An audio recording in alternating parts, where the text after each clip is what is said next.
안녕하세요. 사연 읽어주는 남녀입니다. 오늘도 와주셔서 감사드리며 그럼 오늘의 사연 바로 시작하겠습니다.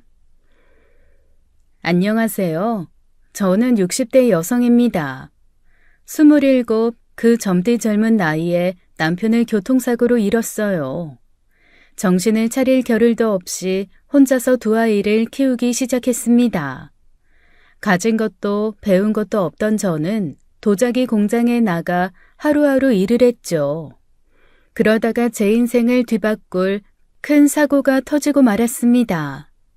그날도 평소처럼 틀에서 나온 생기들을 가마에 옮기고 있었어요. 옆에서는 가스가마 상태가 좋지 않은지 작업 반장님이 자꾸 손을 보던 참이었죠. 그 순간 펑 하는 굉음과 함께 구석에 있던 가스가마가 터지고 만 겁니다. 순식간에 작업실에 불이 옮겨 붙었어요. 얼마나 뜨거웠는지 당시의 기억은 아직도 선명해요. 저는 소리를 지르고 바닥에 뒹굴었어요. 그러다가 정신을 잃었습니다. 눈을 떴을 땐 병원 침대 위였어요. 온몸을 감싸고 있는 붕대와 양냄새가 저를 슬프게 했습니다. 의사는 제 얼굴과 팔에 큰 흉터가 남을 거라고 했어요. 퇴원한 뒤 붕대를 푼 제 얼굴을 본 아이들의 표정이 아직도 생생합니다. 큰아들 민호는 아무 말도 하지 않고 방으로 들어가 버렸고 작은 딸 지은이는 제게 다가와 조그만 손으로 제 흉터를 어루만졌어요. 엄마, 이 흉터는 우리들을 지켜주는 훈장이야. 엄마가 얼마나 고생했는지 내가 다 기억할게. 어린 딸의 말 한마디에 눈물이 왈칵 쏟아졌습니다. 저는 그 말을 붙잡고 지금까지 살아왔는지도 몰라요. 시간이 흐르고 딸 지은이는 어엿한 성인이 되었습니다. 지은이는 학창 시절부터 참 성실했어요. 늘 밝고 싹싹해서 주변 사람들에게 사랑을 받았죠. 졸업 후 작은 사무실에서 일을 하다가 몇 년 뒤엔 착한 남자와 결혼도 했습니다. 사위는 착하고 성실한 사람이었어요. 딸 부부는 우리 집과 가까운 같은 동네에서 살기로 결정했죠. 결혼 후엔 부부가 함께 작은 부동산 중개업소를 열었고요. 처음에 걱정도 많았습니다. 경험 없는 두 사람이 과연 잘 해낼지 마음이 쓰였죠. 하지만 제 걱정은 기우였어요. 지은이 부부는 참 열심히 했습니다. 둘 다 성격이 좋아 손님들도 꾸준히 늘어갔죠. 특히 딸은 주변 어르신들에게 인기가 좋았어요. 큰아들 민호는 어릴 때부터 돈 욕심이 많았습니다. 집안 사정이 넉넉지 않았던 탓인지 몰라도 늘 어두웠어요. 그러면서 이 동네는 너무 작고 지겹다는 말을 자주 말했죠. 난 이런 시골에서 못 살아. 난 어른 되면 꼭 돈 많이 벌어서 큰 도시로 갈 거야. 그래, 네 꿈을 이루려면 공부를 열심히 해야지. 그래야 성공할 수 있어. 저는 아들의 말에 그저 응원을 보냈습니다. 아들은 결국 의사가 되어 도시로 떠났어요. 작은 피부과를 개원하고 얼마 지나지 않아 병원은 잘 되었습니다. 처음엔 자랑스럽기도 했죠. 하지만 아들은 성공하면서 점점 더 저와 멀어졌어요. 고향집에 거의 오지 않았고 연락도 뜸했죠. 명절에조차 전화로 안부만 간단히 물었어요. 엄마, 나 병원이 바빠서 이번에도 못 갈 것 같아. 그래, 바쁘면 어쩔 수 없지. 건강이나 잘 챙기면서 일해라. 짧은 통화가 끝나고 나면 허전한 마음을 감출 수 없었어요. 딸 지은이는 그런 오빠를 보며 늘 서운해했습니다. 오빠도 참 무심하다. 아무리 바빠도 얼굴 한번 못 비춰? 세상 사람들 피부는 뭐 지가 다 고쳐준대? 그래도 일 없는 거보다는 낫지. 그런가 보다 해. 너라도 오빠 이해해줘라. 하지만 마음 한편으로는 저도 섭섭했어요. 아들의 병원은 점점 번창했습니다. 소문으로 들으니 환자도 많고 돈도 잘 번다고 했어요. 가끔 동네 사람들이 저를 보면 말을 건넸죠. 민호가 정말 출세했네. 어릴 때부터 똑똑하긴 했지. 잘 지낸다고 하지? 네, 덕분에 잘 지내고 있다네요. 그럴 때마다 웃으며 대답했지만 속으로는 씁쓸했습니다. 아들은 돈을 벌수록 가족에게서 더 멀어졌으니까요. 그러던 어느 날 아들 민호가 갑자기 집으로 찾아왔습니다. 거의 오지 않던 아들이기에 저는 무척 반갑기도 했죠. 그러나 아들의 얼굴엔 웃음기조차 없었어요. 엄마, 나 병원 좀 더 크게 확장하려고 해요. 그래서 돈이 좀 필요해요. 돈? 네가 번 돈으로 부족한 거야? 그게 아니라, 자세한 건 몰라도 돼. 그냥 엄마가 이 집을 담보로 잡아줘서 대출 좀 해달라고. 집 팔아서 도와주면 더 좋고. 이 집은 제가 늙어서 아이들에게 폐를 끼치지 않고 살기 위한 곳이었죠.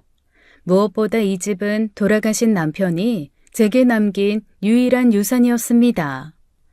민호야, 네가 잘 되는 건 좋지만 이 집은 안 된다. 이건 네 아버지가 유일하게 남긴 집이야. 그 양반이 이 집 지키려고 그렇게 애를 쓰셨는데. 아들은 제 말을 듣고 짜증 섞인 표정으로 저를 쳐다봤습니다. 엄마, 그게 뭐가 중요해요? 제발 감성적으로 생각 좀 하지 마. 아버지가 남겼다고 이 집이 돈 되는 것도 아니잖아. 그러지 말고 좀 도와줘요. 미안하다. 다른 건 몰라도 이 집만큼은 절대 담보로 잡을 수 없어. 아들에게 확실한 제 뜻을 전달해야 했기에 단호하게 말했지만 마음 한편으론 미안했습니다. 아들은 제 말에 표정이 점점 더 험악해졌어요. 급기야 듣기 힘든 말을 내뱉었죠. 못 도와준다고? 그동안 엄마가 나한테 해준 것도 없으면 이 쉬운 부탁도 못 들어줘? 해준 게 없다니? 먹이고 입히고 내가 널 어떻게 키웠는데. 하루하루 몸이 부서져라 일하면서 너 키웠다. 그걸 모르니? 날 위해서 일했다고? 웃기지 마. 엄마는 그냥 엄마 먹고 살려고 일한 거지. 솔직히 내가 엄마한테 뭘 받은 게 있나? 그렇게 쉽게 말하지 마. 솔직히 말할까? 난 어렸을 때부터 엄마가 정말 부끄러웠어. 이 동네 살기 싫었던 것도 동네가 구질구질한 이유보다는 엄마가 이 동네 살아서라고. 그 얼굴 흉터 때문에 내가 얼마나 부끄러웠는지 알아? 뭐라고? 민호야. 순간 숨이 막혔습니다. 제 귀를 의심했죠. 엄마 얼굴 때문에 내 인생이 얼마나 힘들었는지 알아? 그런 상황에서 내가 이렇게 성공한 게 기적이야, 기적. 그런데 고작 그걸 못 도와줘요? 집 팔아서 투자하는 게 뭐가 그렇게 힘든데 내가 그걸로 돈 벌면 엄마 돈 안 줄까봐? 그깟 푼돈에 벌벌 떠는 꼴이 정말 엄마답네. 아들의 날카로운 말은 칼처럼 제 가슴을 베었습니다. 저는 아무 말도 할 수 없었어요. 가슴속이 텅 빈 것 같았죠. 아들은 그대로 자리에서 일어나 가버렸어요. 아들이 그렇게 가버리고 며칠이 지난 어느 날이었습니다. 오랜만에 딸 부부가 놀러와서 저녁 준비를 하고 있었어요. 그때 전화벨이 울렸죠. 동네 부동산 사장님 번호가 뜨더군요. 평소 안부 인사도 자주 주고받던 터라 반갑게 받았습니다. 여보세요? 사장님, 무슨 일이에요? 영숙 씨, 집 하신다면서요? 갑자기 웬 그런 결정을 하셨어? 절대 안 파는 집 아니었나? 예? 집을 판다니. 저는 그런 적이 없는데요. 부동산 사장님의 말에 깜짝 놀랐습니다. 뭔가 잘못 들은 줄 알고 다시 물었죠. 아니에요. 민호가 아까 와서 영숙 씨 집 판다고 매물로 내놓아달라고 하던데 민호 우리 사무실 왔었어. 네? 아들이요? 민호가 정말 그런 말을 했다고요? 마침 옆에 있던 딸 지은이가 제 표정을 보고 놀라 다가왔어요. 무슨 일이냐고 걱정스러운 얼굴로 물었죠. 엄마, 무슨 전화인데 왜 그렇게 놀라? 민호가 내 허락도 없이 우리 집을 부동산에 내놓았다잖니. 뭐? 오빠가? 참나. 이 인간이 제대로 미쳤네. 엄마, 전화 좀 바꿔줘요. 곧 지은이가 다급히 부동산 사장님과 전화를 이어받았어요. 사장님, 오빠가 정확히 뭐라고 했어요? 우리도 이상하다고 생각했지. 근데 민호가 확실히 팔을 테니까 일단 매물 사이트에 올려두라길래 난 뭐 영숙 씨랑 이야기가 다 됐나 보다 했지. 그런데 곰곰이 생각해보니 영 이상하잖아. 그래서 전화한 거야. 저희 엄마 집 안 팔아요, 사장님. 당장 매물 내려주세요. 저희는 전혀 동의한 적 없어요. 딸은 화가 나서 전화를 끊었습니다. 그리고는 즉시 민호에게 전화를 걸었어요. 오빠, 도대체 왜 엄마 집을 오빠 마음대로 팔아? 미쳤어? 뭐가 마음대로야. 저번에 분명히 말했잖아. 집 팔아서 병원 확장 투자한다고. 아니, 그렇게 일방적으로 통보하고 그냥 팔아버리면 끝이야? 엄마가 안 판다잖아. 그래서 어쩌겠다는 건데. 집 안 팔 거야? 그래, 안 팔아. 절대 못 팔아. 그리고 엄마한테 그렇게 함부로 하지 마. 박지은, 네가 뭔데 끼어들어? 너랑 얘기할 거 아니니까 당장 엄마 바꿔. 민호야, 엄마야. 집은 못 팔아. 이건 그때도 분명하게 말했다. 진짜 답답하네. 인생 도움 안 되는 사람들. 답답하다, 답답해. 아들은 그 말을 끝으로 전화를 끊어버렸습니다. 와, 진짜 저 인간 제정신 아니야. 어떻게 저렇게 뻔뻔하고 자기밖에 몰라? 여보 진정해. 화낸다고 해결될 일 아니잖아. 일단 좀 가라앉히고 얘기하자. 진정이 돼야 진정을 하지. 당신도 들었잖아. 뭐? 인생에 도움이 안 된다고? 어떻게 저런 말이 입에서 나와? 알아. 나도 기가 막히지만 당신 흥분하면 장모님만 더 힘들어주셔. 조금만 참아봐, 응? 그날 밤 저는 쉽게 잠들지 못했습니다. 아들의 말을 떠올릴수록 가슴이 아팠어요. 풍족하지는 못해도 바르게 키우려고 무던히 노력했는데 대체 어디서부터 잘못된 건지, 원래 자식 농사가 이렇게 힘든 건지 깊은 한숨만 나왔습니다. 마음속에서는 아들에 대한 서운함이 커져만 갔죠. 그리고 며칠이 지나고 아들 민호가 다시 집을 찾아왔습니다. 아마도 돈이 급해서 포기 못하고 서둘러 제 집을 팔고 싶었나 봐요. 아들 얼굴엔 화가 가득했죠. 아들은 인사도 없이 자리에 앉았습니다. 넌 이제 최소한의 예의마저 돈으로 팔아버렸니? 참나. 네. 엄마, 그동안 대단히 무탈하셨죠? 그래, 덕분에 잠도 잘 못 자고 좋았다. 엄마, 마지막으로 말할게. 집 팔아요. 내가 병원 키워서 잘 되면 엄마한테도 좋은 거잖아. 얘긴 이미 끝난 얘기잖니. 네가 아무리 말해도 난 이 집 못 팔아. 답답하시네. 왜 이렇게 답답해요? 잘 되면 강남에 아파트 사줄게. 이 땅 고물집보다 100배는 좋은 집으로. 고물집? 그러는 너도 돈 없어서 이 고물집에 기대는 거 아니니? 함부로 말하지 마. 네 아버지가 남긴 유일한 유산이야. 난 여기서 살다가 여기서 죽을 거다. 아들은 제 말을 듣고 코웃음을 쳤습니다. 엄마가 이러니까 내 인생에 도움이 하나도 안 된다고 말하는 거야. 그따 싸구려 감성에 빠져서 돈 벌 기회를 스스로 놓으니까. 차라리 엄마 같은 사람 없었으면 좋겠다고 생각한 적이 한두 번이 아니라고. 그럼 오지 마. 대체 왜 찾아와서 자꾸 엄마 속을 뒤집는데? 엄마가 너한테 뭘 그렇게 잘못을 했다고? 넌 그냥 지금처럼 너대로 살아. 그러자. 급하다고 여기를 찾은 내가 미친놈이지. 차라리 벽이랑 대화를 하지.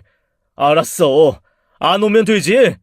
그래, 기왕 이렇게 된 거 그냥 연을 끊어. 잘 됐네. 나도 엄마 같은 사람 이제 지긋지긋해. 저는 그 순간 가슴속 무언가 무너지는 느낌이 들었습니다. 하지만 내색하지 않고 꾹 참았어요. 네 말대로 이 엄마가 너한테 도움이 안 되는 사람이라면, 엄마 같은 사람이 부끄럽고 없었으면 좋겠다면, 그래, 그러자. 더 이상 내 아들 하지 마. 나도 네 엄마 안 할 테니까. 아들은 제 말을 듣고 한참을 노려보다 자리에서 일어났습니다. 그리고는 문이 쾅 하고 닫혔어요. 그제야 저는 참아왔던 숨을 내쉬었어요. 그리고는 가슴속에 눌러두었던 울음이 쏟아졌죠. 저는 그날 오래도록 울었어요. 그렇게 아들과 연락이 끊긴 지 몇 년이 흘렀습니다. 시간은 참 빨리 지나가더군요. 저는 아들의 소식을 전혀 듣지 못했어요. 그러던 어느 날 딸이 집으로 찾아왔습니다. 제게 무언가 할 말이 있다는 게 대번에 보였어요. 지은아, 무슨 일 있니? 표정이 안 좋네. 그게 엄마. 엄마, 놀라지 말고 들으셔. 무슨 일인데 그래? 오빠 결혼한대요. 에휴, 못난 놈. 저는 순간 놀라서 말을 잃었어요. 아들이 결혼한다는 소식을 이렇게 전해 듣는다는 것은 상상도 못했거든요. 민호가 결혼한다고? 나한테는 연락이 없었는데. 너는 어떻게 알았어? 오빠하고 연락해? 아니, 뭐 내가 그 인간이랑 왜 연락하겠어. 사거리에 카센터 하는 창식이 오빠 알지? 민호 오빠 중학교 친구. 창식이 오빠가 알려줬어. 민호가 숨기는 것 같은데 그래도 알아야 하지 않겠냐고. 엄마, 오빠 미친놈인가 봐. 저는 충격에 멍하니 앉아 있었습니다. 결혼 소식을 제게 알리지 않은 아들이 야속했어요. 사돈들 그쪽 집안이 꽤 부유한가 봐. 그래, 잘 됐다. 민호 많이 도와주겠네. 잘 되긴 뭐가 잘 돼?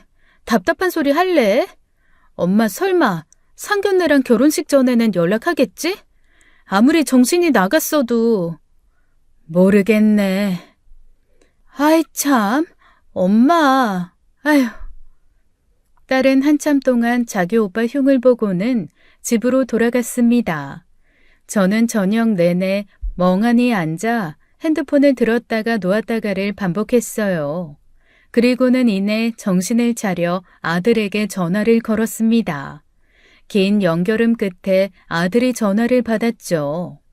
왜? 결혼한다면서? 어떻게 내 자식 결혼 소식을 다른 사람 입을 통해서 듣게 하니? 잊었어? 나 엄마랑은 연 끊은 사이 아니었나? 아니, 엄마 아니지? 저기요, 아줌마. 내가 왜 내 엄마도 아닌 아줌마한테 결혼 소식을 전해요? 내가 왜 생판 남인 아줌마를, 뭐 당연한 이야기지만 상견례도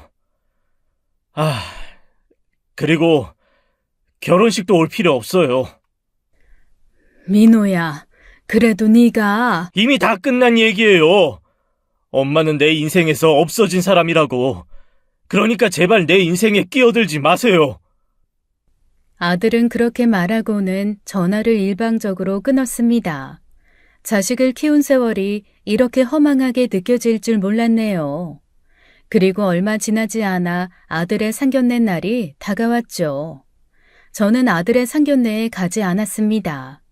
아무렇지 않은 척 가서 앉아 호호 웃을 담대함도, 가서 상견례장을 엎어버릴 옹졸함도, 아들에게 먼저 화해의 손을 내밀 넓은 아량도 제게는 없었으니까요.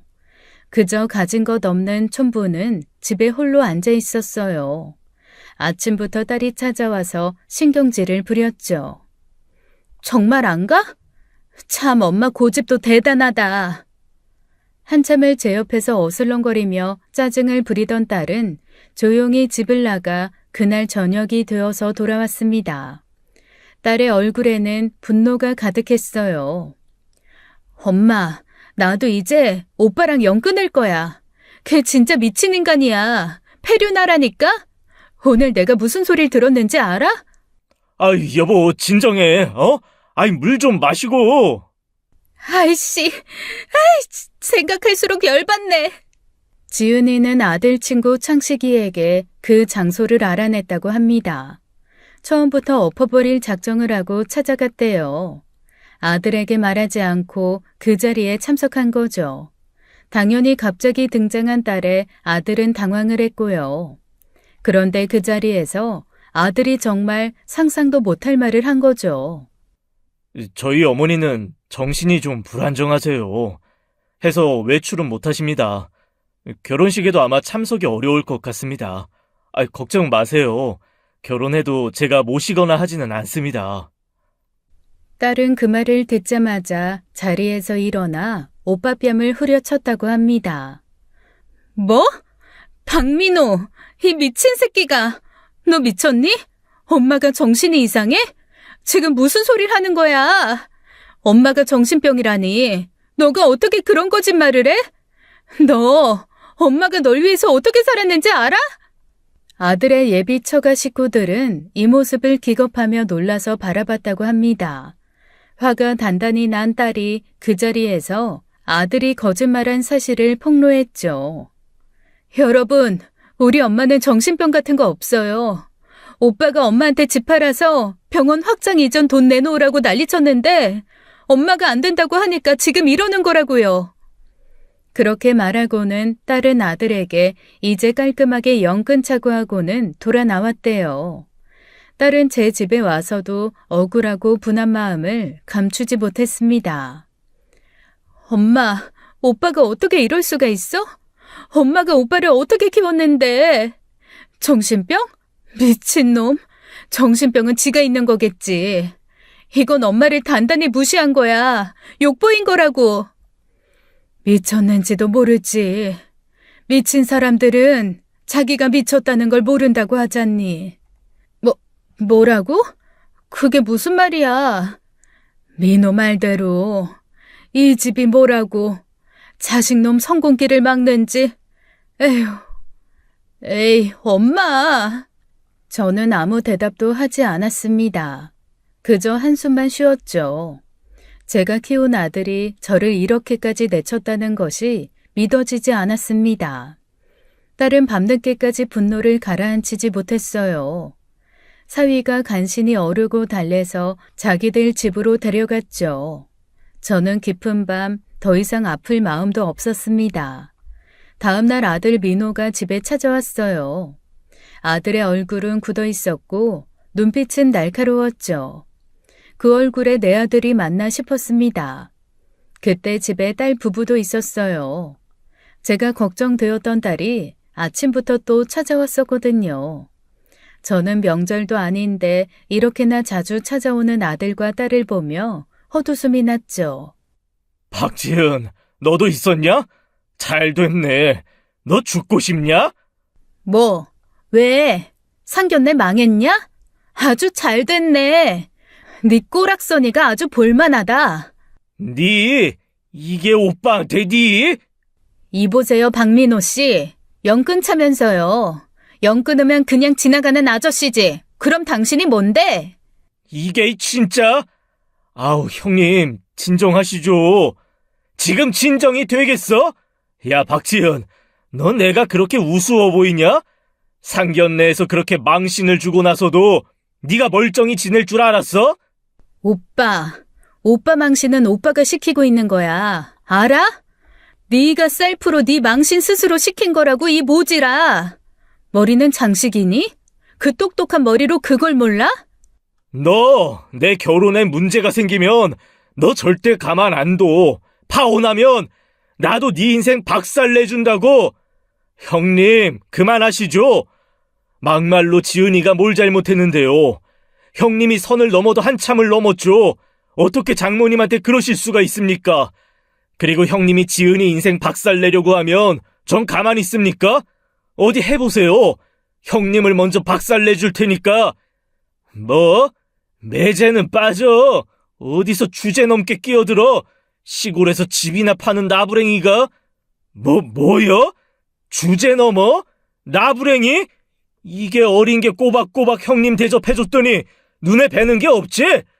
내가 너 같은 놈들 잘 알아. 니들은 그냥 처맞으면 정신 잘 차리더라. 여기서 이러지 말고 둘이 나갈까? 어? 그만해. 다들 그만 못해? 어디서 내 집에서 날 앞에 두고 이 난리들이야? 죄송합니다, 장모님. 저도 너무 화가 나서. 말리지 마, 엄마. 오빠 저건 맞아야 해.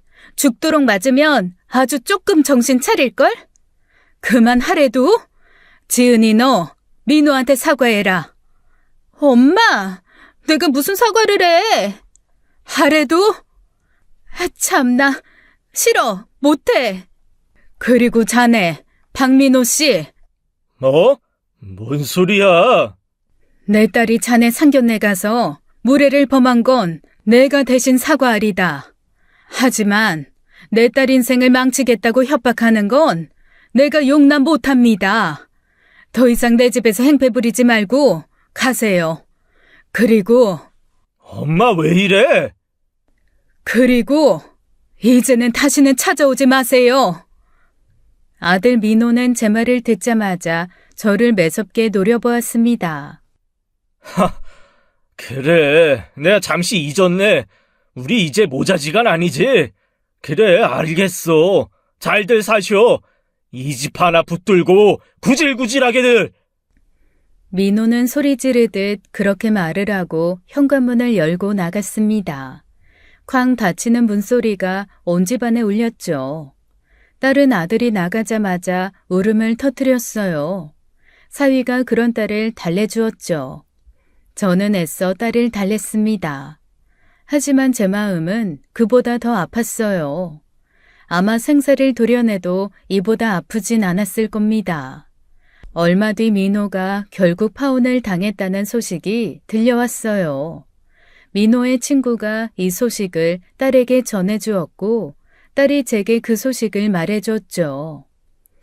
인과응보야. 나쁜 새끼. 지복 지가 뻥안에 걷어찬 거지. 저는 민호를 원망했지만 한편으로는 아들이 걱정되기도 하는 복잡한 마음이었습니다. 부모 자리가 참 어렵다는 생각이었죠. 이때부터 남편 생각이 많이 났어요. 당신이라면 이 상황에 어떻게 했을지 하루에도 몇 번씩 남편이 떠올랐죠. 그리고 며칠 후 난리가 났습니다. 아들이 결국 술에 만취해서는 딸 집을 찾아간 거였어요. 그때 딸이 갓난쟁이 손녀와 함께 있었는데 민호가 집에 들어가 집기를 던지고 행패를 부렸다고 하더군요. 술 취해서 우리 집에 와서 난리를 쳤어. 살림살이 다 부수는 줄 알았다. 나도 무서워서 주희 데리고 방에 숨어 있었다니까? 아휴, 미친놈. 저는 머리가 아찔했습니다. 결국 딸의 연락을 받고 집으로 달려온 사위가 분노를 하며 아들을 때렸대요. 아들은 그 일로 전치사주의 상해를 입었죠. 장모님 죄송합니다. 너무 화가 나서 저도 모르게 손이 나갔어요. 내가 자네한테 미안하지. 자네가 뭐가 죄송한가. 맞아야 할 놈이 그저 맞은 거지. 아들은 사위를 고소한다고 길길이 날뛰며 고소를 했습니다. 그러자 딸도 재물손괴, 주거침입, 아동학대로 아들을 고발했죠.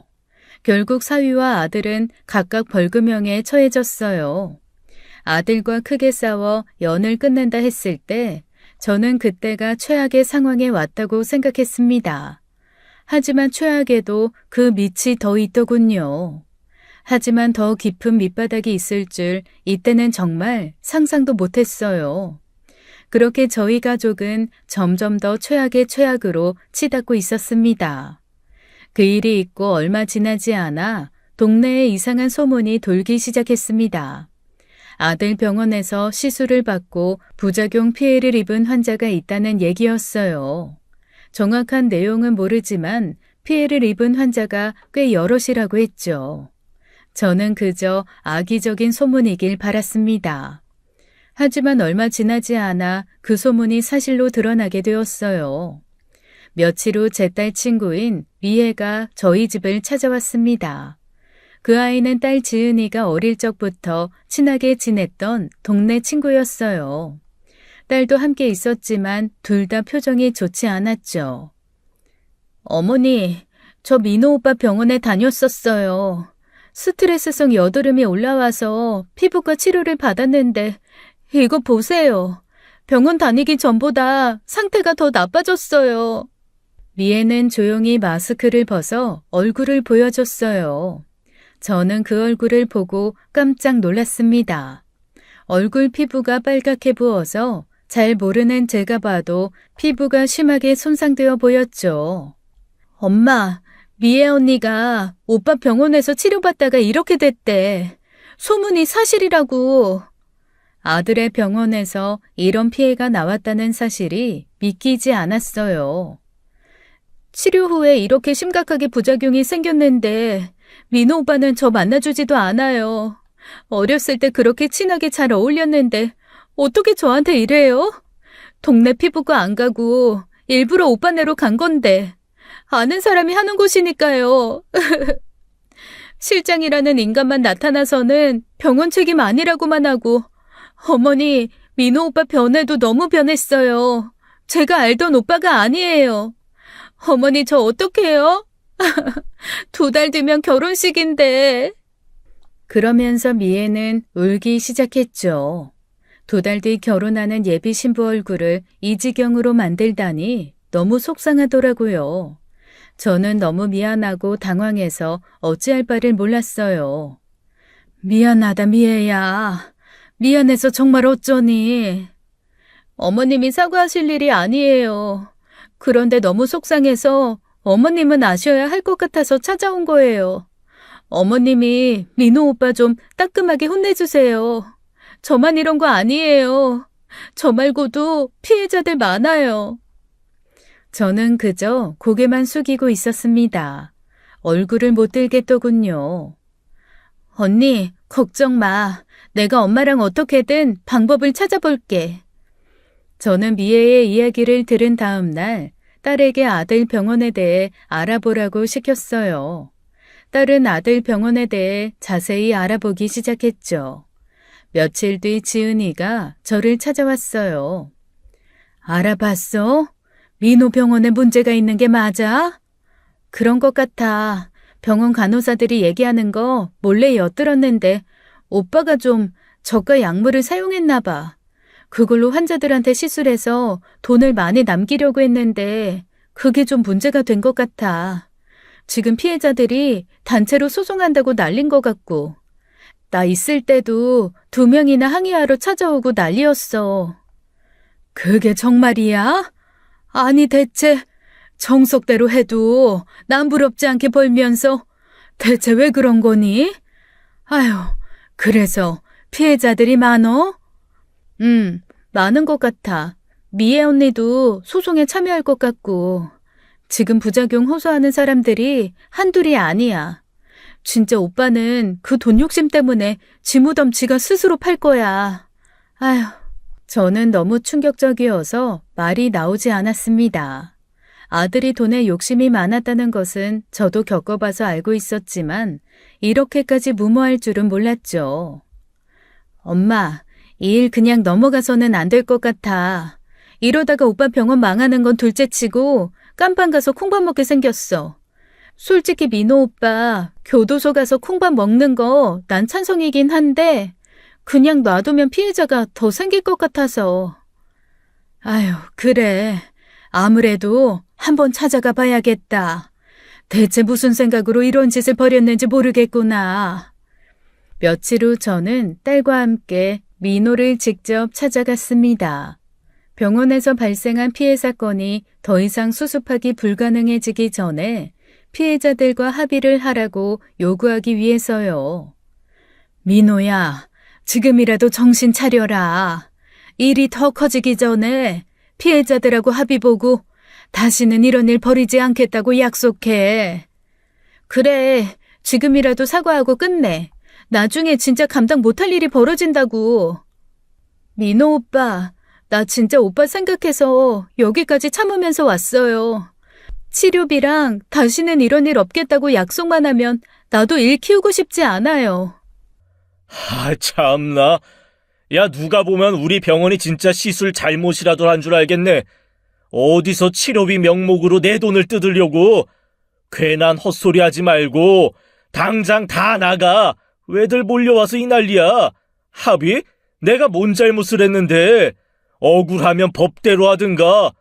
괜히 계속 헛소리하면 영업방해 및 명예훼손으로 확 고소해버릴 테니까.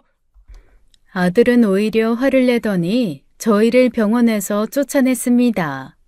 저희와 함께 간 딸 친구 미애가 그 자리에서 참지 못하고 폭발했죠.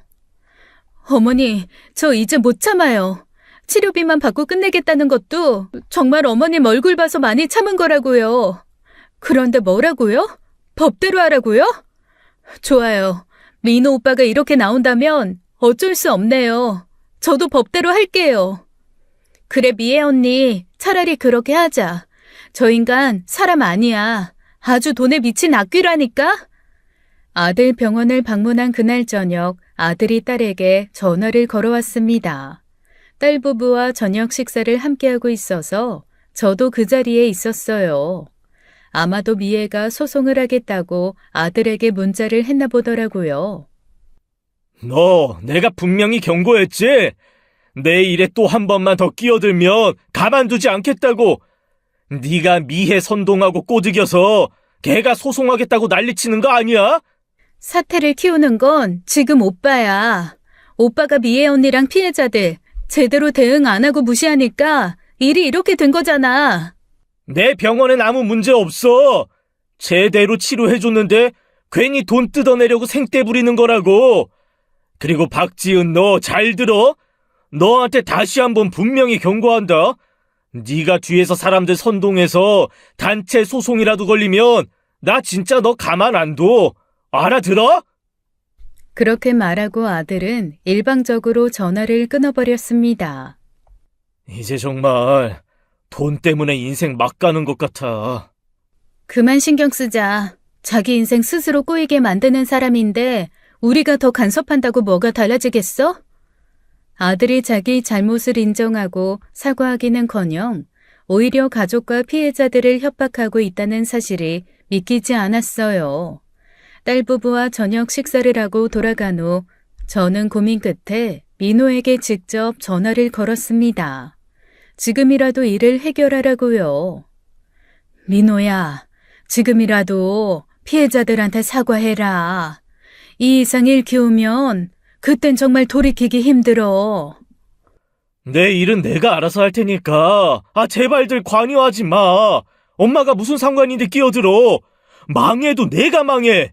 너 대체 뭐 때문에 이렇게까지 하니? 어? 지금 남부럽지 않게 벌고 있잖아. 더 벌어야지. 돈이 많으면 아무도 나를 무시 못하잖아. 엄마는 잘 모르겠지만 이 세상에선 돈이 전부야. 엄마는 돈도 없고 얼굴까지 그러니 평생 사람들한테 무시당하고 살았잖아. 난 그렇게 비참하게 살 생각 없어. 알아들어? 나는 남들 위에 서기 위해서라면 뭐든 할 거야. 그게 잘못된 일이든 뭐든 상관없어. 올라서기 위해서라면 일말의 죄책감도 없이 남들 짓밟고 올라갈 거라고. 민호야, 그렇게 남들 위에 올라서려다가 결국엔 네가 밟아버린 그 사람들이 네 인생을 끌어내릴 거다. 제발 그러지 마라. 아들 민호는 더 이상 제 말을 듣지 않고 전화를 끊었습니다. 전화가 끊긴 후 저는 한동안 마음이 무거웠죠. 아들 병원을 방문한 이후 2주가 흘렀습니다. 딸 친구 미애는 얼굴이 더 심하게 뒤집어져 결국 결혼을 연기했다는 소식이 들려왔죠. 동네에서 은근 아들을 욕하는 소리들이 제 귀에도 들려왔습니다. 미애는 다른 피해자들과 함께 보건소와 보건복지부에 민호의 불법 시술을 신고했어요. 그리고 직접 피해자들을 모아 단체로 민사소송도 제기했죠. 소송의 규모는 생각보다 매우 컸습니다. 미애가 모아온 피해자들이 상당히 많았거든요. 제가 그토록 우려했던 대로 사태는 걷잡을 수 없이 커졌죠. 아들은 비로소 사태의 심각성을 깨닫고 허둥대기 시작했어요. 아들이 다급하게 지은이에게 연락을 했다더군요. 민호가 뭐라고 하던? 오빠가 이제 와서 도와달래. 미애 언니한테 얘기해서 합의를 해달라고 부탁을 좀 해달라네. 아, 오빠는 의사까지 된 인간이 왜 이리 멍청하니? 왜 호미로 막을 걸 가리로도 못 막을 지경으로 만드는데. 진짜 또라이인가? 그래서 넌 어떻게 하겠다고 했어? 미애는 또 뭐라고 하고? 엄마, 이미 늦었어. 지금 미애 언니 결혼까지 미루고 소송해서 오빠 박살내겠다고 난리야.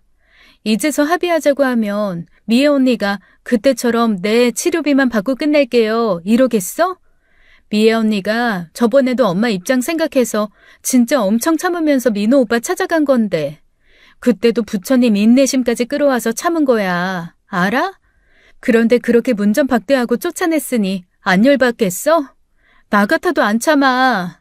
그리고 나도 오빠 도와주고 싶은 마음 없어. 걘 저 밑바닥까지 추락하고 당해봐야 정신 차릴 인간이야. 저는 딸의 말에 무겁게 한숨을 쉬었어요. 얼마 후 아들 병원은 영업정지 처분이 내려졌죠. 안 좋은 소문은 참 빠르게도 퍼지더군요. 아들 병원 소식은 온 동네에 삽시간에 퍼졌습니다. 아이고, 민호 병원 문 닫았다면서요? 아이, 그렇게 잘 나가더니 이게 웬일이래요? 아이, 걱정이 많으시겠어요. 그래도 바빠서 고향에도 안 내려오는 아들, 이제 얼굴 좀 보시겠네. 네, 걱정해 주셔서 감사해요.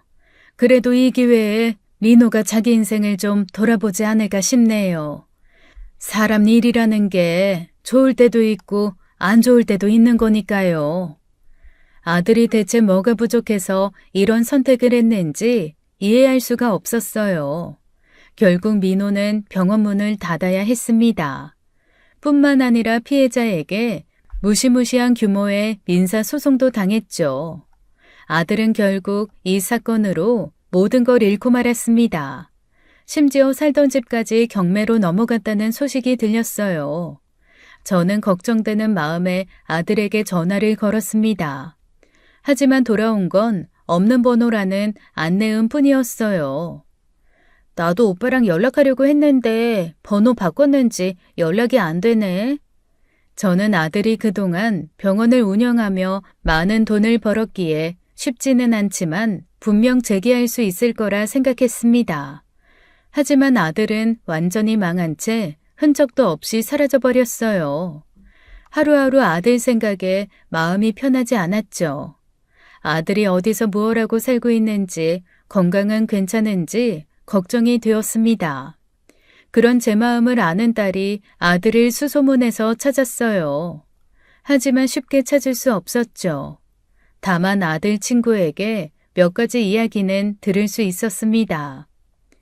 엄마, 오빠가 그동안 병원을 운영하면서 번 돈을 전부 코인에 투자했던 것 같아. 그런데 그 투자한 돈들 대부분 마이너스 90% 찍었다더라. 그래서 소송 걸리기 전에도 이미 돈이 없었대. 그래서 엄마한테 그렇게 집을 팔려고 난리를 쳤던 거네. 코인? 그럼 소송 전에도 이미 돈이 없었단 말이니? 누가 그래? 창식이 오빠가. 오빠가 코인 살 때도 그놈의 돈 욕심에 한 방에 수백 배 벌겠다고 이름도 잘 모르는 뭔 이상한 화폐를 샀나 봐. 대체 거기에 왜 전 재산을 올인한대? 제정신이 아닌 인간이야. 아휴. 아들의 잘못된 선택으로 이렇게까지 한순간에 나락에 빠진 게 너무나 안타까웠습니다. 딸도 큰 한숨을 내쉬며 말을 이었어요. 오빠 완전히 망한 상태라서 우리뿐 아니라 친구들하고도 연락을 끊었다고 하더라고요. 오빠가 지금 어딨는지 아는 사람도 없어. 제가 아들 소식을 들은 건 그로부터 한 달 뒤였습니다. 딸 부동산에 놀러온 동네 어르신이 청주에서 아들을 보았다는 이야기를 해주었죠. 물론 길을 지나다 본 것이기에 사는 곳까지는 모르신다고 하더군요. 밤마다 잠을 쉽게 이루지 못했습니다. 제가 잘못 키운 탓인지 아들의 모습을 생각할 때마다 저는 여러 번 무너지는 것 같았어요. 제발 아들이 스스로를 되돌아보고 다시 제대로 살아갈 용기를 얻었으면 했죠. 지금의 어려움이 아들에게 새로운 계기가 되기를 간절히 바랐어요. 그저 어디서든 잘 지내고 있기를 바라는 마음뿐이었습니다. 그렇게 반년쯤 더 흐른 것 같아요. 어느 날이었습니다. 딸이 다급하게 전화를 걸어왔어요. 엄마, 오빠 찾았어. 그래? 지금 어디 있다니? 그런데 그게 지금 병원이래. 저는 순간 가슴이 철렁 내려앉았습니다. 그동안 애써 마음속에서 눌러왔던 걱정이 다시 솟구쳤죠. 병원이라니? 왜? 다쳤대? 민호는 괜찮다고 하니? 나도 자세한 건 잘 모르겠어. 그냥 오빠가 숨어 살고 있던 여인숙에서 큰 화재 사고가 났는데 그것 때문에 오빠가 크게 다쳤다고만 들었어. 화재라뇨? 불이라뇨? 저는 아들이 화재로 다쳤다는 소식에 세상이 거꾸로 도는 기분이었습니다. 전화를 끊자마자 딸 부부와 함께 서둘러 병원으로 달려갔어요. 가는 내내 마음이 너무나 무거웠습니다. 아들을 이런 모습으로 다시 만나게 될 줄은 몰랐어요. 병원에 도착해서 민호가 입원한 병실 앞에 섰을 때 잠시 망설였어요. 마음을 다잡고 문을 열었죠. 병상에 누워있는 아들은 온몸에 붕대를 감고 있었습니다. 제가 병실에 들어선 순간 아들은 저를 매섭게 바라봤어요. 그 눈에는 분노가 담겨 있었죠. 민호야, 이게 대체... 어떻게 알고 여길 납셨대? 참나, 오빠 입은 살아있네. 안 죽었어. 왜, 아쉽냐? 좋지. 나 망하고 이 꼴로 여기 누워있으니 좋잖아. 엄마, 나도 이제 엄마 꼴이 났어. 이제 속이 시원해? 미친놈아, 왜 엄마 탓을 해? 민호야, 엄마는 네가 이렇게 되는 걸 원한 적이 없었다. 그런 말 하지 마. 거짓말하지 마. 지금 속으로 고소해하고 있잖아. 내가 엄마한테 했던 그 말들 전부 다 나한테 돌려주고 싶지? 그렇지? 이 인간 아직도 정신 못 차렸네. 얼마나 밑바닥으로 떨어져야 정신 차리니? 엄마가 얼마나 오빠 걱정했는지 알아? 아냐고. 걱정? 웃기지 마. 나 같은 쓰레기를 누가 걱정한다고 그래. 나가. 좋아서 구경들 하지 말고 꺼져들 버리라고. 난 그냥 콱 가서 죽어버릴 거니까 살아서 뭐해? 야, 박민호, 정신 안 챙겨? 아, 됐어. 엄마, 그냥 가자. 쟨 죽어서도 정신 못 차릴 놈이다. 저는 그때 조용히 손을 들어 딸을 제지했습니다. 지은이는 말을 멈추고 저를 바라봤어요. 그래, 죽고 싶으면 죽어라, 민호야. 뭐? 그렇게 죽고 싶다면 죽어. 네 얼굴에 생긴 흉터보다 네 마음에 자리 잡은 그 추하고 더러운 생각들이 더 보기 흉하고 끔찍해. 앞으로도 그런 마음으로 계속 살아갈 생각이라면 차라리 네가 원하는 대로 죽어버리는 게 더 나아. 나는 네가 사라졌다는 사실 그 하나에도 감사해야 하면서 여기까지 달려왔다. 근데 지금 보니 내 아들은 이미 아주 오래전에 죽어 있었던 거였구나. 내가 오늘 여기 잘못 온 듯 싶다. 저는 말을 끝내고 병실을 나왔습니다. 병실 문을 닫고 병원을 나서자 제 눈에서는 참았던 눈물이 흘러내렸어요. 민호의 상처 입은 모습과 그 모습을 보고도 독한 말을 쏟아 부을 수밖에 없었던 제 자신. 그 모든 것들이 비수가 되어 저를 찔렀죠. 병원에서 돌아온 후에도 아들의 모습이 눈앞에서 떠나지 않았습니다. 아들의 화상 흉터 입은 모습을 떠올릴 때마다 저는 가슴이 아팠어요. 그 인생이 앞으로 얼마나 힘들어질지 화상 피해자인 제가 가장 잘 아니까요. 그렇게 며칠이 지났습니다. 오빠 퇴원했대. 벌써? 그럴 리가 없는데. 그렇게 금방 치료될 게 아닌데. 그게... 왜? 설마 병원비 때문에 그러니? 병원비가 없어서 퇴원한 거야? 보험은? 망했는데 보험비 낼 돈이 어디 있었겠어. 다 해지당한 거지. 그냥 모텔방에서 치료도 안 하고 술이나 처먹고 있대. 창식이 오빠도 열받아서 절규했다더라. 그 후 며칠 동안 저는 깊은 고민에 빠졌습니다. 마음속에서 수없이 망설이고 또 망설였어요. 결국 저는 집을 팔기로 결심했습니다. 오랜 세월 지켜온 남편이 남긴 유일한 유산인 집이었지만 더 이상 선택의 여지가 없었어요. 민호가 입은 화상을 치료하고 앞으로의 삶을 이어가기 위해서는 돈이 필요했습니다. 제 모든 걸 걸어서 아들 인생에 기회를 한번 줘보기로 했어요. 엄마, 정말 집 팔 생각이야? 엄마가 그렇게 소중히 여기셨던 집인데. 치료라도 받게 해야지. 엄마, 그래도 엄마는 오빠가 밉지도 않아? 이제 와서 그 후레자식을 위해서 엄마가 이렇게까지 할 이유가 뭐가 있어. 밉지. 많이 미워. 그래도 내 새끼 아니니. 자식들은 부모가 미우면 버리기라도 하지만 부모는 그게 안 되니까 부모인 거야. 엄마는 민호가 다시 한번 제대로 살아갈 기회를 주고 싶을 뿐이야. 그리고 이거 받아. 이건 뭔데? 돈이잖아. 그건 니들 써. 결혼하면서 집 구할 때 대출 받은 거 아직 못 갚았잖아. 그걸로 갚아. 됐어. 난 돈 없어도 돼. 자꾸 왜 그래, 속상하게.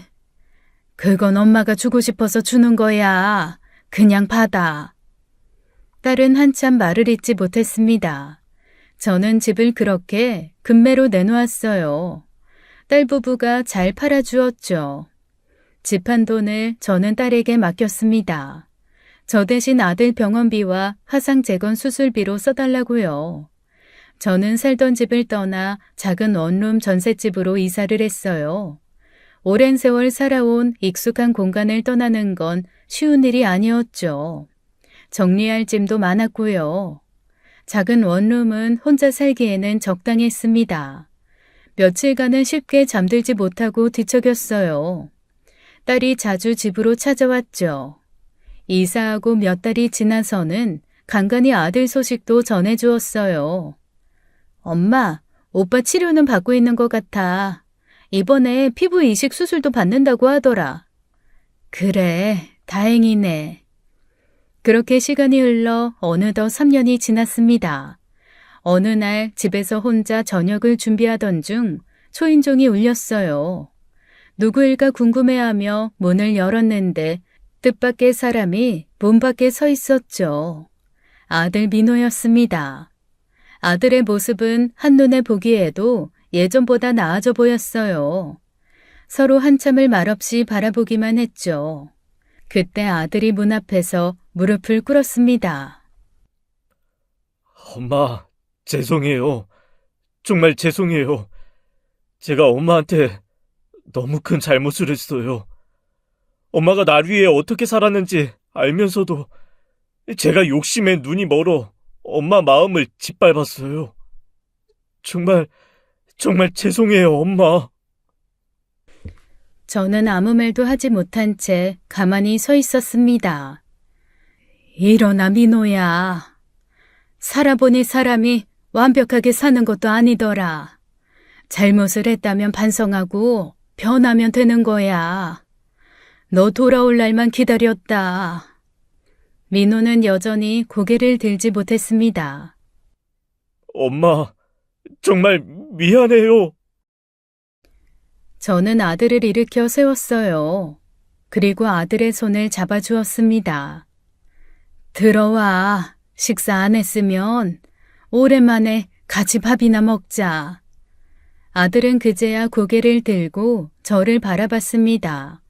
그 눈빛에는 그동안 쌓였던 후회와 슬픔이 담겨 있었어요.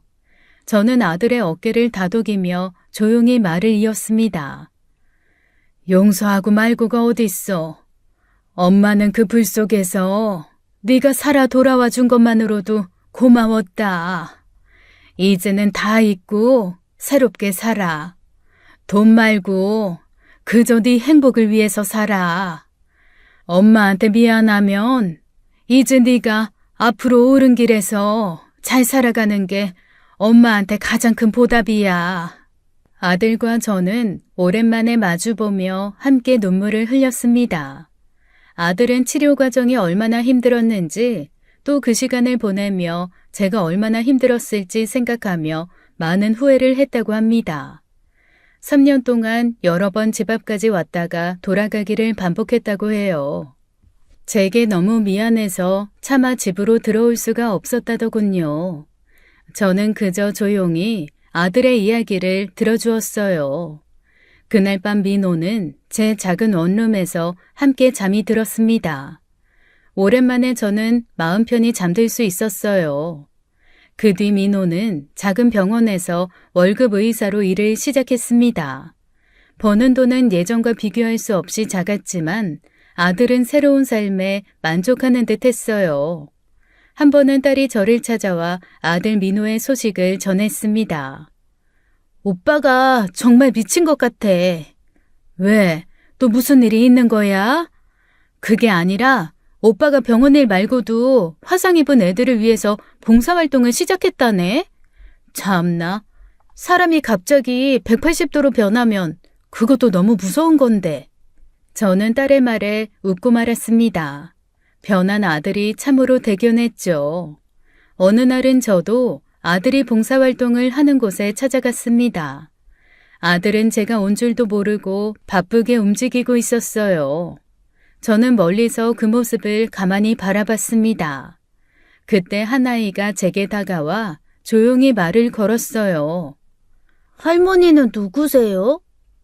나는 저기 있는 의사 선생님 엄마란다. 그 아이는 밝게 웃으며 말했습니다. 아, 민호 선생님이요? 우리 선생님 진짜 좋아요. 우리들하고 잘 놀아줘요. 근데 진짜 할머니가 민호 선생님 엄마예요? 그럼. 학교에서 존경하는 사람 독후감 쓰라고 해서 선생님이 나 도와줬었는데. 그래? 잘했네.